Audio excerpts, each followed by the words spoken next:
So they are going to talk today. They have the brain to speak. If you have the heart to clap, the encouragement will always be there. Now I call upon Mrs. Gayatri to begin the debate.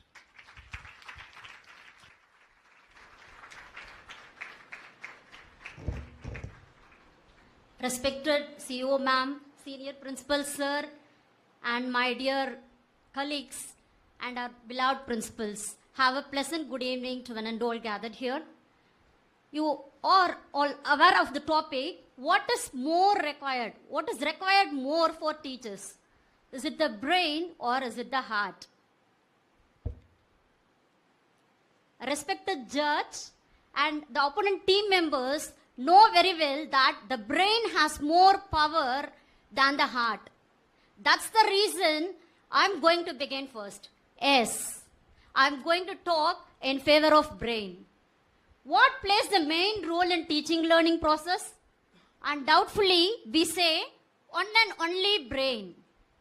Our brain is a social organ.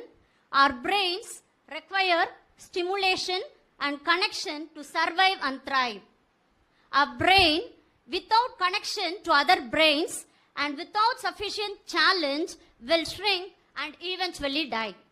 I think the opponent team members who are sitting here to talk in favor of heart are going to shrink the brain of their children. Yes, let's go to the point. How do schools recruit teachers? They conduct test, demo class to test the knowledge of the candidate. Are they testing whether the teacher is compassionate? Can anyone say, no, definitely not? Because they firmly believe that only the intellectual teachers can produce smart students. Yes, I would like to share some examples to tell you how the present day students are. In an English class, teacher asked a boy to convert the sentence, I killed a person, into future. Sir, do you know what was the reply of the boy? Probably the man should be your husband. That was a question asked by English teacher. No, I'm a maths teacher. Okay.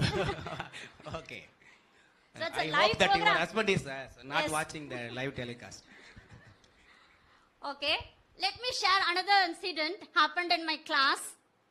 One of the student in my class was very naughty. He asked me, ma'am, I want to ask you something. Yes, what do you want? Ask me, I said. He asked me, ma'am, do you punish anyone for something they did not do? I said, no, definitely not. Why should I? He said, thank you, ma'am, I have not done my homework.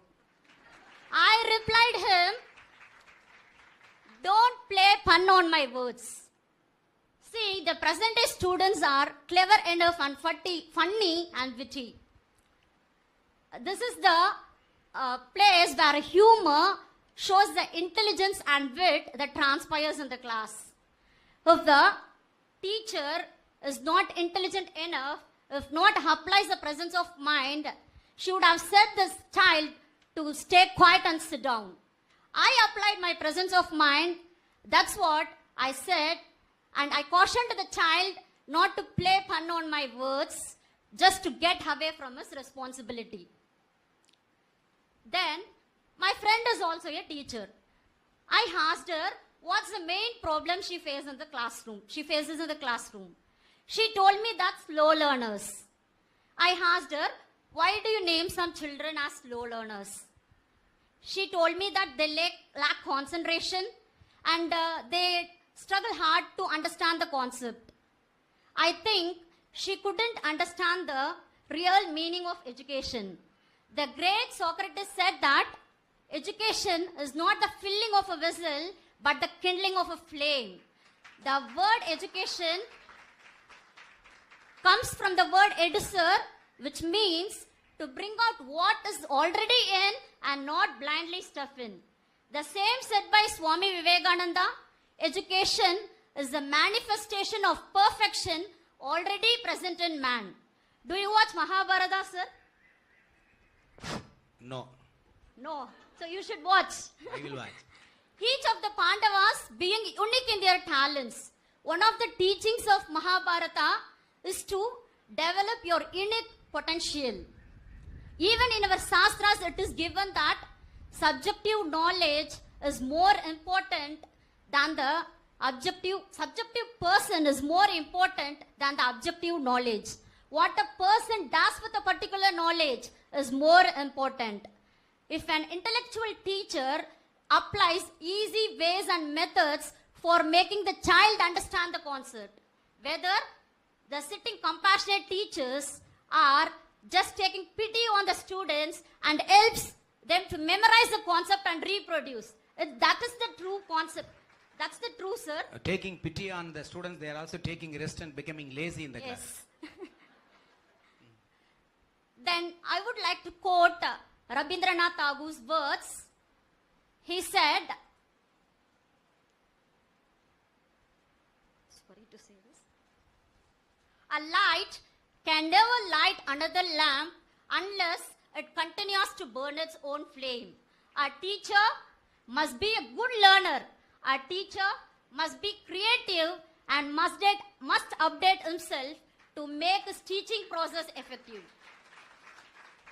See, they are intelligent teachers. That's what they clap. You people are Without brain, yes. they are not clapping. Only few have the brain, it seems. No, sir. I heard many of them clap. Okay. Then I'll take up on the discipline issue. It is widely regarded by most educators as the number one problem in schools. I say self-engagement may be the best solution to eradicate indiscipline in the class. An intellectual teacher applies the presence of mind and cultivate discipline by intelligently, purposefully engaging the students in activities that will reduce discipline-related issues. If the opponent team members are advocating that only the compassionate teachers can bring noble citizens, I am sorry to say that the compassionate teacher was driven to death by an outraged student. Why didn't the compassion of many teachers change his heart? Last but not least, how did our principal become a successful teacher? By using brain or heart? Me? Yes, sir. For sure, I say, if I pose this question, your answer will be 90% brain and 10% heart. No, 100% heart. Thank you, sir. See, you gave support to us. 100% heart. Heart? Heart? What? You should What? Sir, to talk in front of the audience you are using, but I say, inside my heart Yes. it is brain. yes.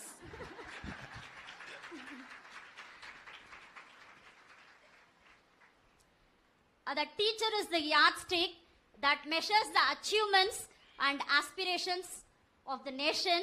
They are the real nation builders.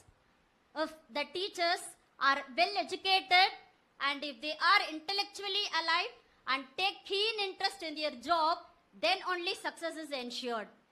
I would like to conclude my argument with a song, Thinking, Thinking, Brain of Mine, How I Think You Are Really Fine. Up above my heart so high, like a diamond behind my eye. Thinking, thinking, brain of mine, how I think you are really fine. See, you would have understood that heart lies above the heart. See, the teachers who are sitting here to talk in favor of heart or crushed their brains to gather the points. It's not the heart that drives you gather the knowledge, only the brain. Sir, I know you are a brainy person. So I hope you will judge in favor of us. Very sure. I call Mrs. Ashwini to offend to the other side and defend her side.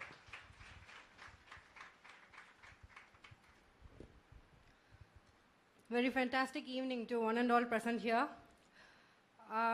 So everybody would be aware of the topic on what we are discussing about. What present day teachers require more.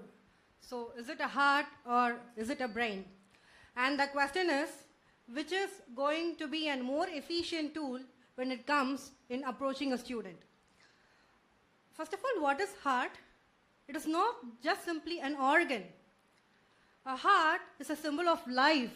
A heart is a symbol of love.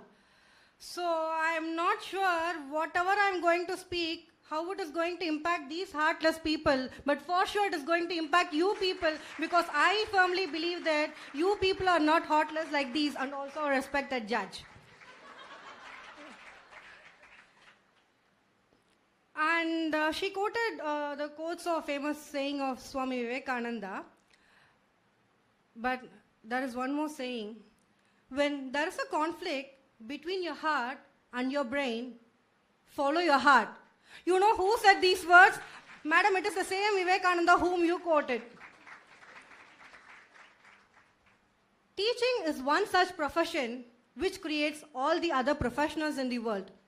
So no profession can be equalized to teaching. Just like lighthouses, which guide the ships to travel through the darkness, it is the role of a good teacher to direct the children to travel through a right path, and that is achieved not merely by applying a knowledge, but through the care and the affection and the concern that is thrown out of your hearts to the students that you teach.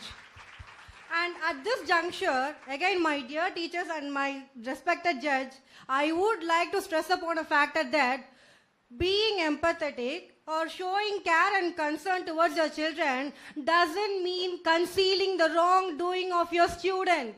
It is all about how to think in a student's perspective. It is to act like a child, to think like a child, to be like a child, and to treat the child the treatment what they deserve, and it is not simply on applying knowledge that doesn't come out of your brain.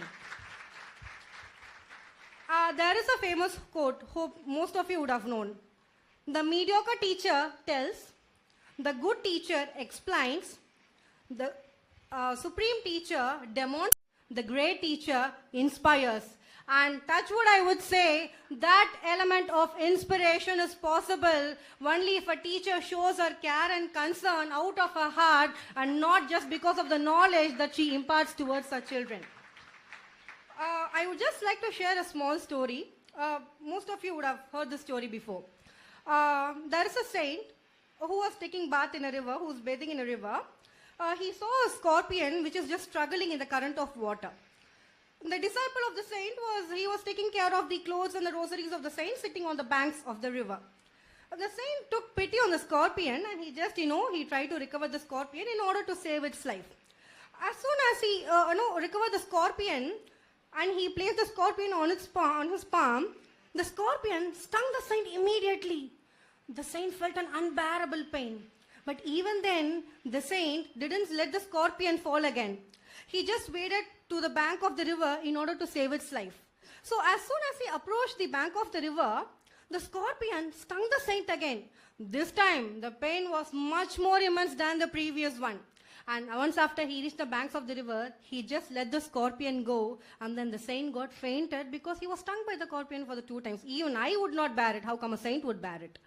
So the disciple who was watching all these things, once after the saint recovered his consciousness, he just asked, Guruji, what is the need to save such a wretched creature?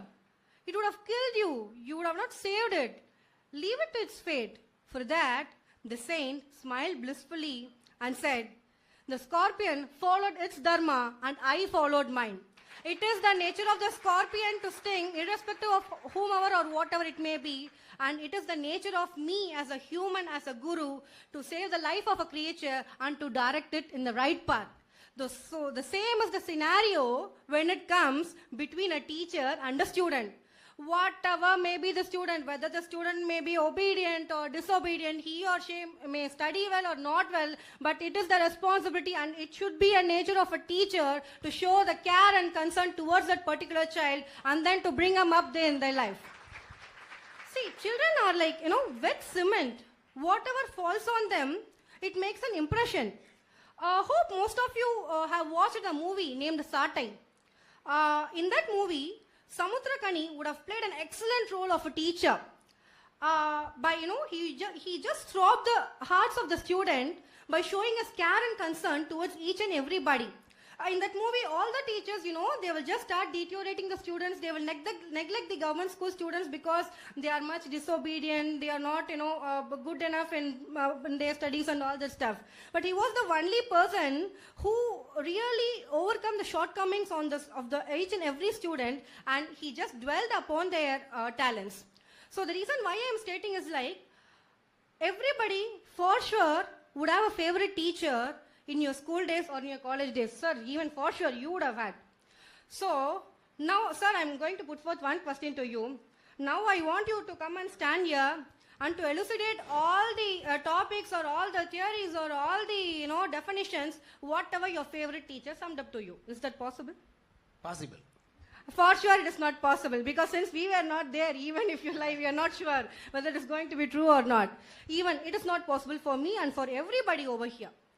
But when I ask you a question, what are the traits which made the teacher favorite to you, or what made the teacher close your heart, for sure you will be able to come and jot down each and every point, and I'm sure that the first firm and rigid point would be that teacher would be compassionate and she would have showed your care and concern towards you, and that really made her as a favorite teacher of you. Simply if a teacher is, teaching Pythagoras theorem in such a manner, really too much of knowledge will make the students sleep here. It is in between, there should be some affection, some concern, some kindness, some smile, some encouragement that really will keep the student alive despite of continuous, outthrow of knowledge. And I would just like to share a funny thing. I'm not sure if you would laugh or not, but let me share. A science teacher in her class asked a student what is meant by attention deficit hyperactive disorder. For that, the student spontaneously answered, Jimpalakadi bumpa, bumpalakadi jimpa. Fine. The teacher was completely shocked. What question? Jimpalakadi bumpa and bumpalakadi jimpa. We had already debate in Tamil and today English. This is the third language. Yes, sir, it is Tanglish, of course. And the teacher was shocked completely, and he asked the student, what do you mean? I can't understand. Then the student sarcastically answered, that is how I felt when you posted me that question. So, I don't know what role did knowledge play here. See, mere knowledge is not at all helpful yet. And I was observing closely what my, colleague was pointing so many points. Wow, really, it was a jaw-dropping one. Madam, I appreciate you. But still, I want you to understand clearly. He told like, sir is a successful teacher. Wow, sir, really, I agree. As she said, you are a successful teacher. Of course, everybody agree with me, isn't it? He is a successful teacher. But tell me one thing, more than a successful teacher, he is a successful employer, giving employment to so many teachers like us. And it is not only because of his knowledge, it is out of the care and the concern that is thrown out of his heart. And tomorrow everybody is going to start for the trip, Coorg trip. Tell me, how many schools in the city would organize for a tour? First of all, schools are not even organizing educational tour to students. But then, for mature people like us, really, sir, you are good-hearted and really you have you are kind-hearted. No, I won't agree. But sir, It is not out of the heart that we have decided to spend a lot of amount for the teachers. There is a big brain behind it. Of course, sir, it is a big brain. As soon as they come back, we will crush them. That is the brain. Behind the scene, there is always the brain. Heart is visible, brain is invisible. Fine, coming to the point again, since he crashed till the last academic year, he really felt like we need some relaxation. He really was concerned about our feelings. That is why he arranged for a tour. Teachers, my dear heartless teachers, from now onwards, please try to do justice to your job by start teaching from your heart and not from the books merely, in order to make a more humanistic society. Because it is the knowledge which can create only good professional, but it is really the heart, the care and concern and the moral ethics that you teach out of your heart will really make good citizens of our country. Thank you so much for giving this opportunity. So now, back to the brain team. They are going to defend their side, and Mrs. Mary will take care of it.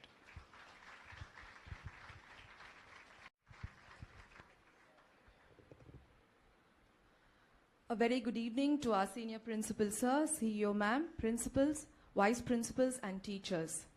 Today's topic is the brain more necessary or the heart for a teacher of today's time.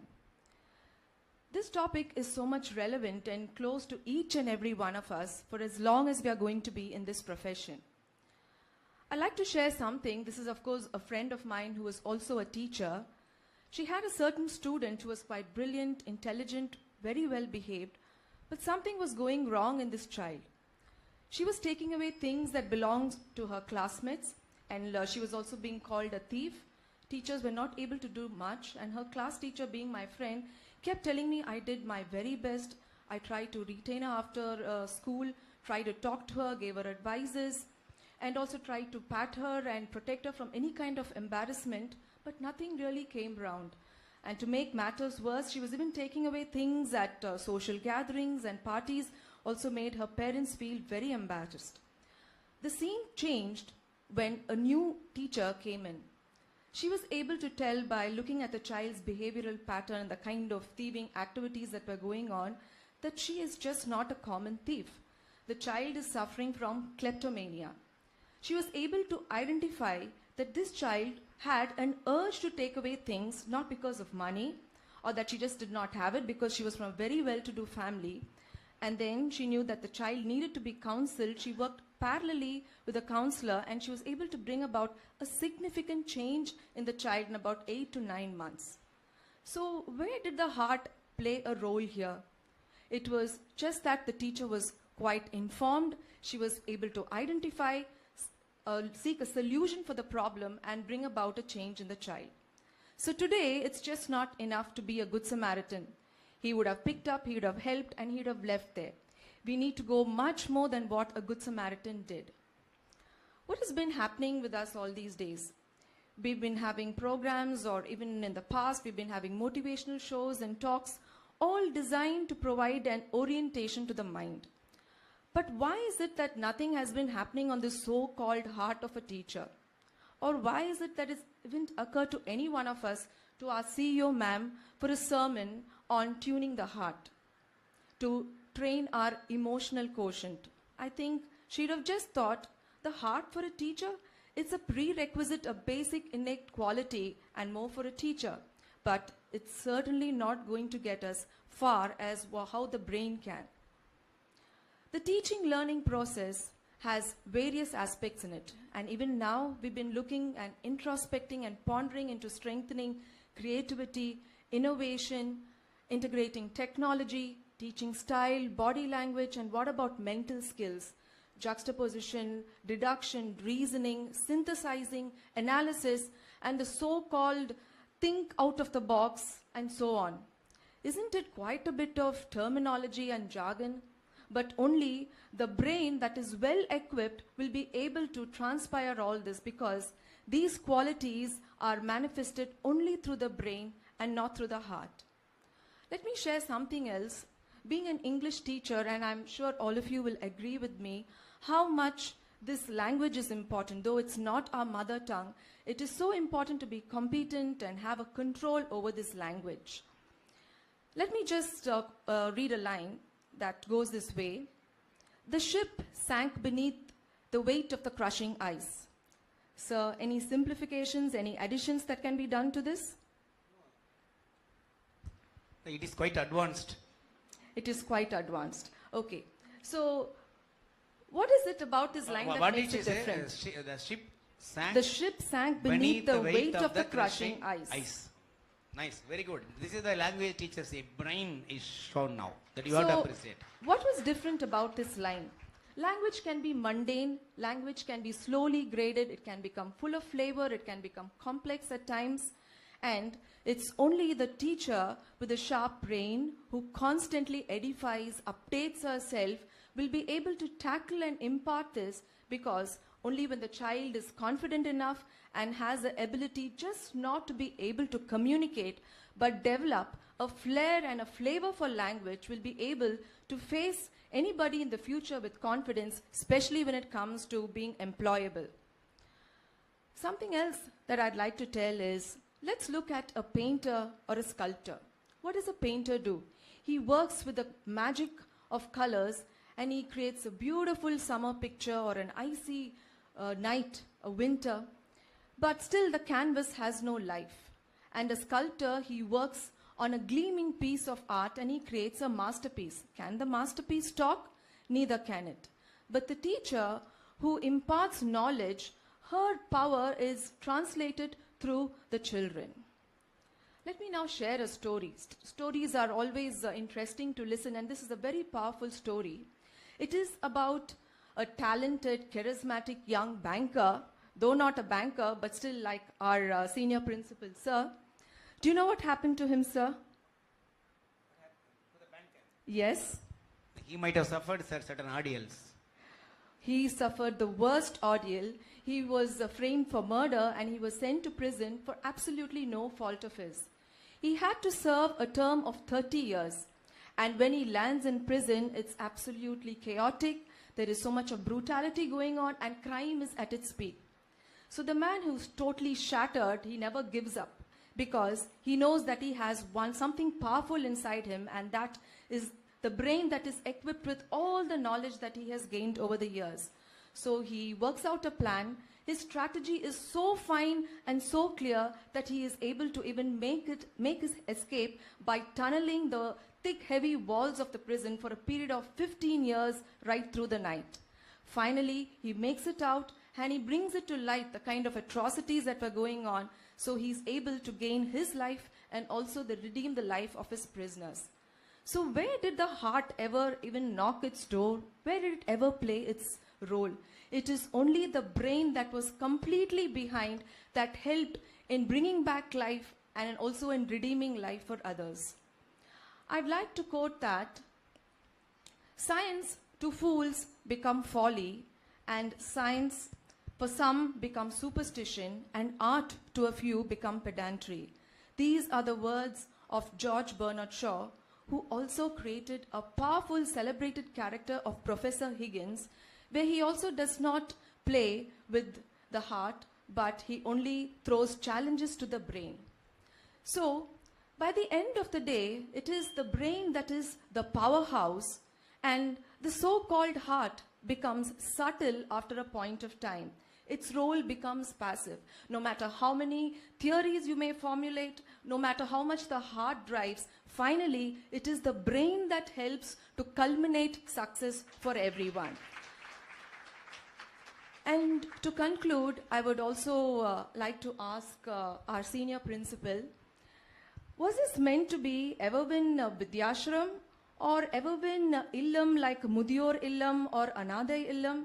Because his heart seems to be knocking very often. Yes, they speak quite often of heart. Mudiyor illam is not there, but there are some 14 ayas doing rounds and some 10 teachers looking like ayas, I mean in terms of the age. Other than that, I don't find any illam, Mudiyor illam inside the campus. So we are for sure Everwin Vidyashram, Everwin Matriculation and Everwin Group of Schools. So I ask sir to endorse for brain and give the judgment in our favor. So let's come out of this fairy tale concept of a happy ever after, and the kindness and heart is making the world spin. Let's get to hard reality. Thank you. Yes, these ayas will understand. These ayas, nurses, they always apply heart. Defense is going to be there, and Mrs. Bhavani will have to do that.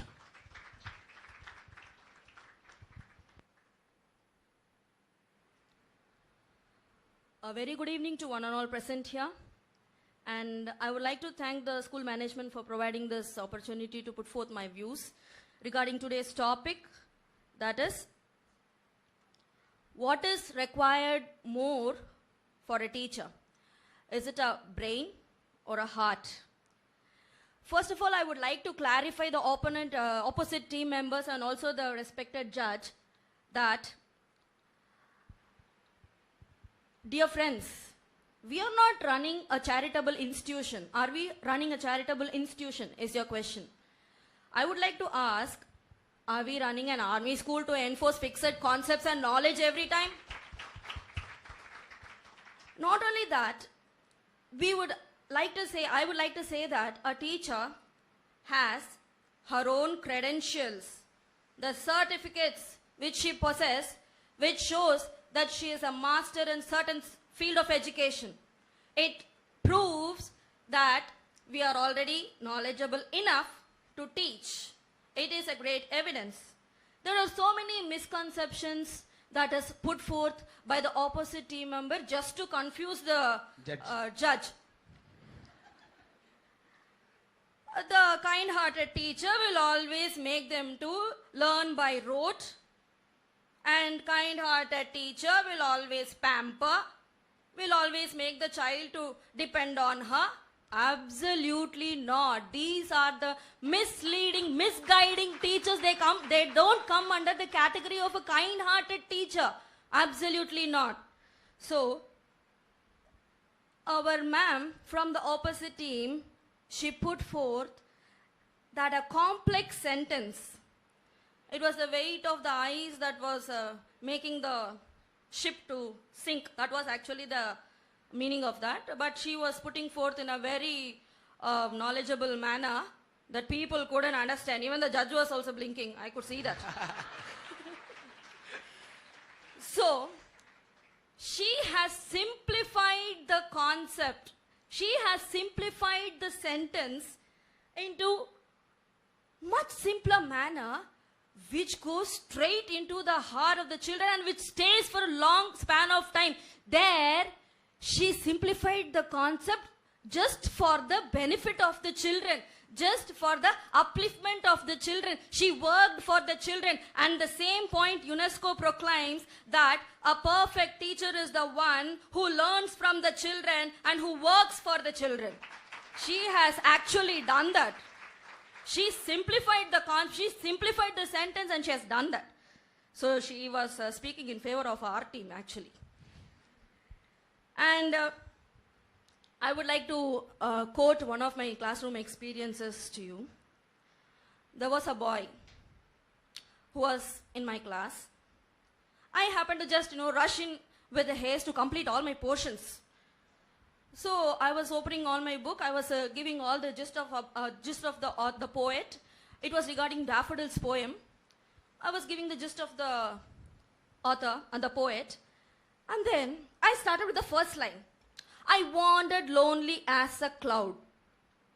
Immediately I could listen one kind of sound. That is the welcome given to the teacher. Absolutely not, sir. It was the result of the classroom which was taken by the so-called intellectual teachers. A previous brain-filled teacher. Yes. I would clearly explain it. Again, I thought some students may be sneezing, so I again tolerated the same thing. I am a compassionate teacher, no? I tolerated. Again, I gave a second attempt. I wandered lonely as a cloud. Again, there was the same kind of snoring. All the students were shouting, "Ma'am, this is the last boy who is snoring." Then I went near that boy and I asked, what has made to fall asleep? Then that boy, he affirmatively said that, "Yes, ma'am, last 2 periods were social periods. And the teacher were loading loads and loads of information. She was making me write, and my hand was so paining that I fell asleep, ma'am." I understood the mood, the exact, exertion and tiredness of the whole bunch of the class. So I thought this is not the right time for me to start with the knowledgeable concepts. So I wanted to make their minds receptive. So I started with a cool talk with the students. Have you ever seen yellow flowers? Have you ever gifted those yellow flowers to any of you? Then that particular boy, he immediately raised his hand and, "Yes, ma'am, I have given the yellow flowers to one of the girl who is residing next by." I asked, "What?" Then he said, "No, ma'am, she is LKG student. She's my cousin sister, ma'am." So I am a compassionate teacher who will imbibe, who ensures that values are imbibed. So my student will never do that. What you think and what you laugh for. Okay. And next, I would like to plainly ask the judge one question. Now I am being questioned unlimitedly. No other go, sir. You have to. It's a very plain question. Which will make you happy? The teachers who produce 1,000 intellectual software engineers, doctors in the society, or a teacher who inspires the hearts of the children, who molds the character of the children, and she produces one great leader who leads the whole society to the flourishing path. Which moment will make you happy, sir? Touch your heart and say, I want to tell the particular teacher who inspired and produced leaders. exactly, sir. Here is the judgment, it has come. That will happen only with a compassionate and kind-hearted teacher. The need of the society is not 1,000 intellectuals. It's one great leader who will become a catalyst of positive change in the society, who will become the torchbearer of righteousness and truthful honesty all through his lifetime. And that will not happen just like that. It is the teacher who has to dedicate each and every moment in molding the character of that particular child, who will become the torchbearer of the society, a great leader of the society. I would like to quote famous wordings of famous philosophers and personalities. It goes, I am indebted to my father for living, but my teacher for making me living well, is a word of Alexander the Great. The purpose of education is not to make the students smart and intelligent, but to make them good. These are the words of the great philosopher Socrates. Amen. Sir, I would like to say that Amin means all correct. Yes, whatever I said is all correct, sir.